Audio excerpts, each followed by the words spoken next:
Shakam Bataya. Today I'm going to be reading Hosea Chapter 2. This chapter is really important. It helps us understand why the Most High's chosen people fell into slavery, fell into contention, fell into misery, fell into the hands of the enemy. And no matter what they do, no matter how kind they are, the enemy still treats them with full hatred. So just with those words alone, you could kind of understand where I'm going with that. And it's not just in America, but it's all around the world, for his chosen people have been scattered. So please understand that it's no longer about skin color, right? And the Most High made it that way for a reason. So let's get into it, though. Say to your brothers, O my people, and to your sisters, O compassioned one, strive with your mother, strive, for she is not my Asha, nor am I her husband. Let her put away her whorings from her face, and her adulteries from between her breasts, lest I strip her naked, and shall set her up as the yam she was born, and shall make her like a wilderness, and shall set her like a dry land, and shall put her to the death with thirst. And I shall not have compassion on her children, for they are the children of whorings, for their mother has whored. She who conceived them has acted shamelessly, for she said, I go after my lovers who give me my bread and my water and my wool and my linen, my oil and my drink. Therefore, see, I am hedging up your way with thorns, and I shall wall her in, so that she does not find her paths. And she shall pursue her lovers, but not overtake them, and shall seek them, but not find them. Then she shall say, let me go return to my first husband, for then it was better for me than now. And she did not acknowledge that I gave her grain and new wine and oil, and increased her silver and gold, which they prepared for Baal. Therefore I shall turn back, and shall take my grain in its time, and my new wine in its season, and shall take away my wool and my linen, covering her nakedness. And now I shall uncover her shame before the eyes of her lovers, and no one shall deliver her from my hand. Whew. And I shall cause all her rejoicing, her festivals, her new months, and her Shabbats, even all her appointed times, to cease, and lay waste her vines and her fig trees, of which she has said, these are my rewards that my lovers have given me, and I shall make them a forest, and the beasts of the field shall eat them. And I shall punish her for the yamen of the Balaam, to which she turned and burned incense, and adorned herself with her rings and jewelry, and went after her lovers, and forgot me, says Yahweh. Therefore I I am alluring her, and shall lead her into the wilderness, and shall speak to her heart, and give to her vineyards from there in the valley of Achor, or Akar, as a door of hope. And there shall be respond as in the Yaman of her youth, as in the Yam when she came up from the land of Matzram. It shall be in that Yam, says Yahweh, that you call me my husband, and no longer call me my Lord.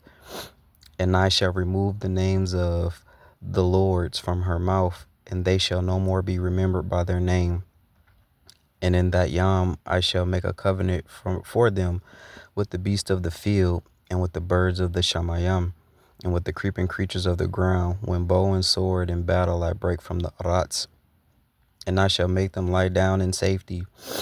And I shall take you as a bride to me forever, and take you as a bride to me in obedience and in lawfulness and in kindness and compassion. I shall take you as a bride to me in integrity, and you shall know Yahweh.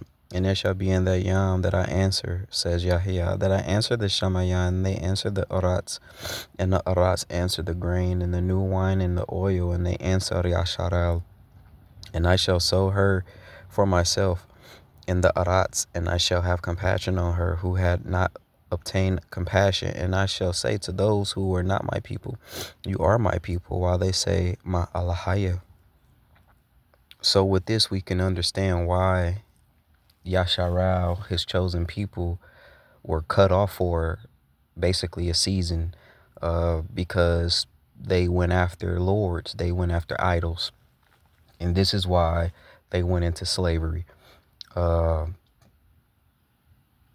because of this, Yahya put them through the most, right? And even so, they still were chasing after lords, gods, idols. They were praising men, right? They were praising men more than they were praising Yah. These were the same people that desired a king to reign over them instead of Yah, right? And because of that, they fell to predation, right? Perdition. Uh, both ways is why I said both ways, predation and perdition. But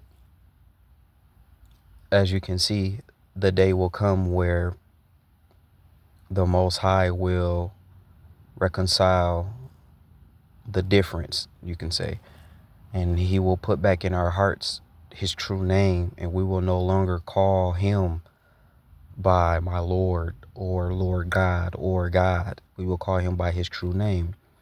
And as you can see, like I said, it says Yahuwah, but in truth, when you actually study, it is Yahweh, right? And this name actually gives credit to the original name. So this is basically a mistranslation. And they probably used the tetragrammaton, but I'll get into that on another time. And as you can see here, the land of Mitzrayim, this is what they call Egypt, but Mitzrayim was literally in South America, Central America area. So all that happened in the Americas. Please understand that. But in the beginning of this, though, we can see that eventually we ourselves will get tired of chasing after these gods and these lords, because we're going to see for ourselves that calling on these names ain't doing us nothing. So because of this, we're going to start seeking the true creator, who is Yah. We're going to start seeking him, right? And when that time comes, the Most High will have compassion on us. All right. So that's why I said this verse, this chapter is extremely important, because it helps us understand that, what's happening right now, where everybody is trying to, or they are seeking the true name of the Most High. This was supposed to happen. And the true people of the Most High, whether it be spirit or flesh, will initiate that first, transaction, you can say, of trying to find the true name of the Most High. Shalom Bataya, Amanaya, Amanaya, Amanaya, Yada Yahaya, Yada Yahayasha.